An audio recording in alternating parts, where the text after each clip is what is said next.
Hello, I'm Maggie Kay.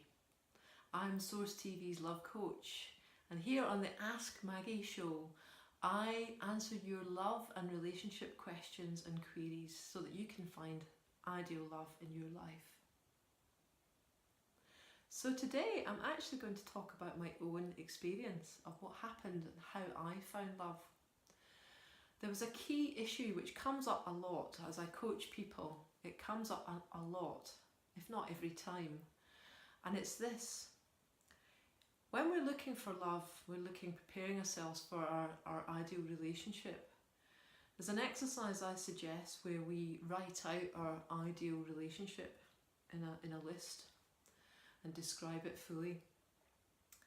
9 times out of 10, people come unstuck because they come up against a belief in themselves that this particular kind of person doesn't exist. For example, for me, I didn't believe, and it took a friend, a therapy session, well, it was a session of resonance repatterning with a friend, to realise that I had this belief that I could not meet a man who would meet me on all levels. So intellectually, spiritually, physically, emotionally, all levels.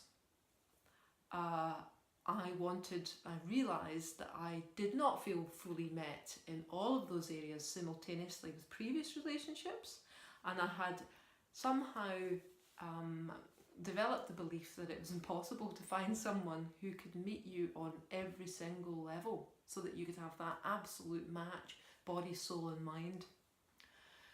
And as soon as I shifted that belief, what happened was I then did meet my now husband Pat, who indeed meets me on all those levels. And that was the kind of relationship I was really longing for. But because I didn't believe it could exist, I wasn't open to it. So, for other people it might be something like, I don't know, is it possible to have a man who's really devoted to you and at the same time he really gives you loads of freedom? Maybe we've only ever had a situation where we've had a possessive, controlling man, or a man who gives you loads of freedom but is a bit indifferent. It doesn't seem to kind of love and adore you enough. So that's one example. Perhaps you can't put those two opposites together because they seem like opposites. What I suggest is that you put the opposites together. You put the paradoxes together. You allow yourself to imagine being with someone who gives you all the love and security and adoration you long for, but at the same time totally honours you and is completely able to give you your freedom and your space simultaneously. So that's my suggestion.